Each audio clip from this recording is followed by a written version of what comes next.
So I want to be very clear for the European Union, we are staying the course. We have our climate targets cast in law for 2030, now for 2040, and climate neutrality for 2050. We're staying the course. We're very clear that we want to reach these targets. We are well on track for the 2030 target. On the way forward, we have to be adaptable and flexible because this is a huge transition that is happening. No one has done it before. So we really have to are on uncharted waters, but we stay the course towards the common goals. That's important for me to emphasize that. Then the expectations here for the G20. I also want to be clear, we're not fighting fossil fuels, we're fighting the emissions from fossil fuels. That is important. So the big topic is, of course, always in fighting climate change is energy.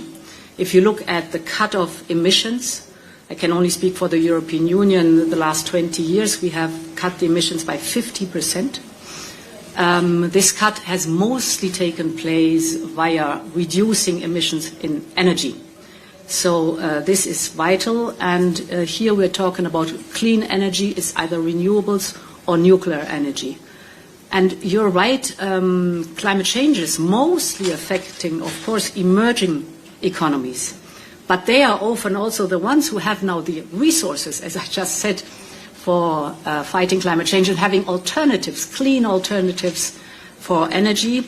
The figure I just was mentioning was the 2 trillion that are invested last year in energy, clean energy, renewables and low carbon energies. Only 2% went to Africa.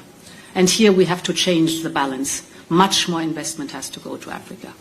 On your final point, climate finance, the European Union is the largest founder of climate finance. Last year we contributed 29 billion euros, that is the biggest sum, and we are completely committed also to the new goals we have set for adaptation and for climate finance.